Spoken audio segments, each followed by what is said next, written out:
Hi, I'm Cynthia Schiller. We're going to have a pretty serious topic today. What is SH and what are some steps to kind of deal with it? So this is going to be a trigger warning. SH stands for self-harm. We're going to get into why people do it, how to heal from it, and why it's important to make sure you heal from it.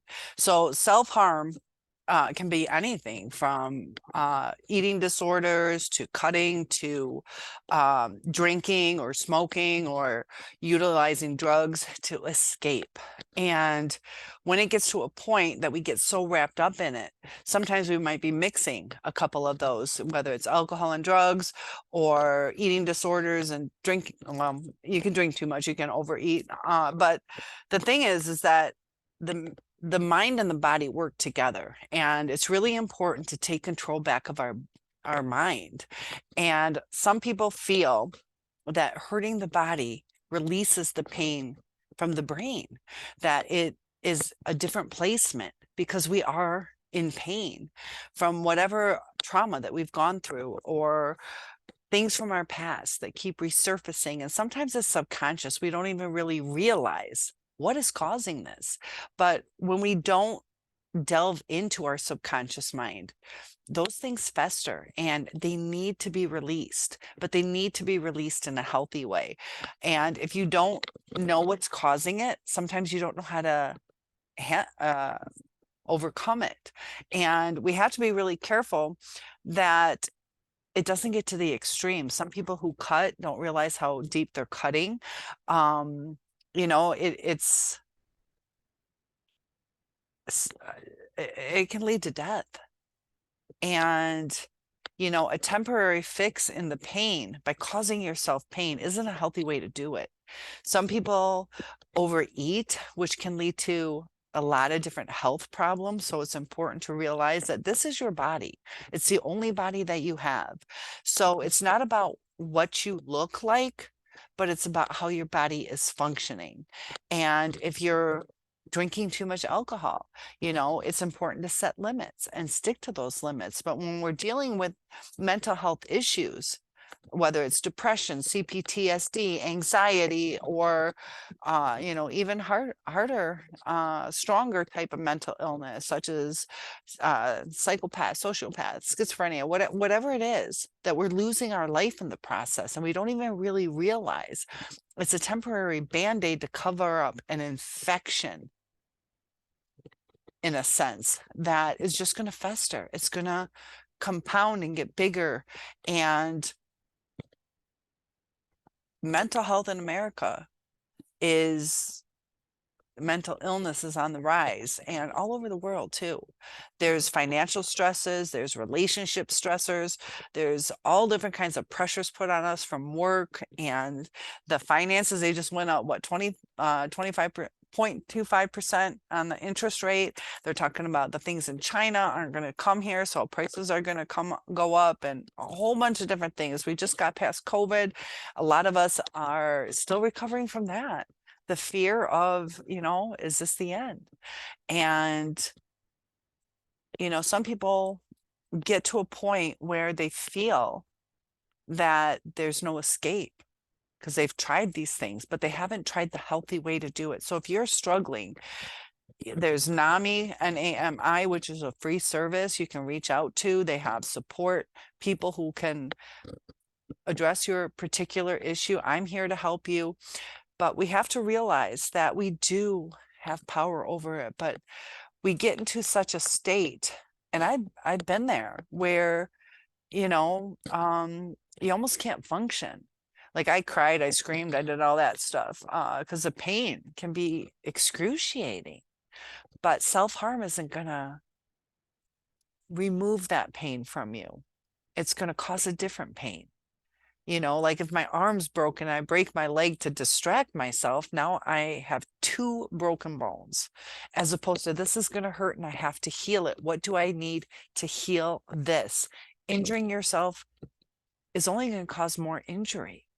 And, then you start hiding it from people. You start lying to people. It's going to start destroying your relationships. It might destroy your finances, depending on what kind of SH you're doing. But I just wanted you guys to be aware of what it is, because you might see SH, not know what that means. But if you are struggling, it might be time to see a counselor, or getting to the root of what this pain is. Sometimes we don't even really realize what's causing the pain, but you are worth diving into your subconscious, or some of us even know that we're upset that we broke up with someone, or we failed a test at school, or whatever it is. But we have to realize that we are this beautiful creation. And if somebody doesn't see our value, there's so many people we don't even recognize our value. We're just investing our time in the wrong person. And a lot of us have trauma. Trauma puts you in a different state of mind, that we have to learn how to shift it to the positive instead of negative. We can sit in here and go, I have a crap house, I have this, I have that. Or we can say, I'm lucky to have what I have. We might have lost a partner, but we have to focus. I know it's easier said than done, but we have to focus on what we have. So now you're a single parent, but you have these people helping you, or it's leading you to meeting other parents. So you have a wider friendship group, however you look at it. But it takes effort. It takes mindfulness to refocus, because once you start looking at the negative, that's what it's going to manifest. And I promise you, it sounds crazy, but that is what manifests. If you look at the positive, that's what grows, that's what flourishes.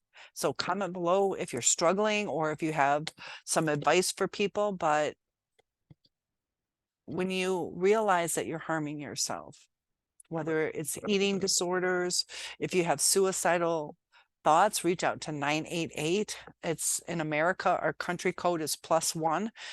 And talk to somebody who is trained in your specific dilemma. Because I know a lot of people who have either attempted or thought about unaliving themselves.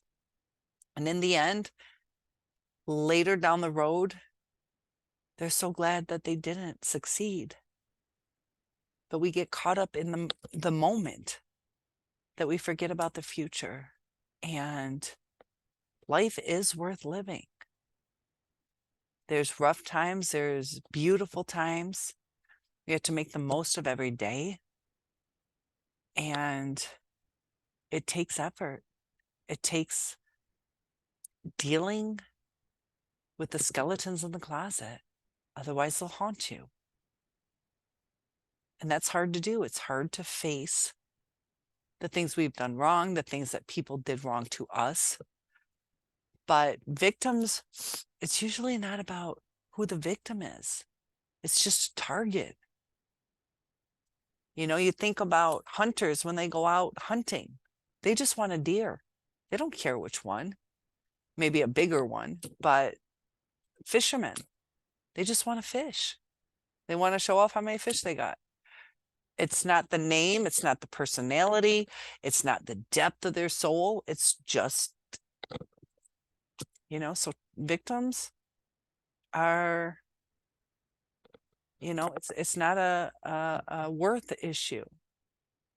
It's just, unfortunately, we got targeted, and that's why it's important to look at red flags. But it's also important to build up our self-esteem, because you are worth it.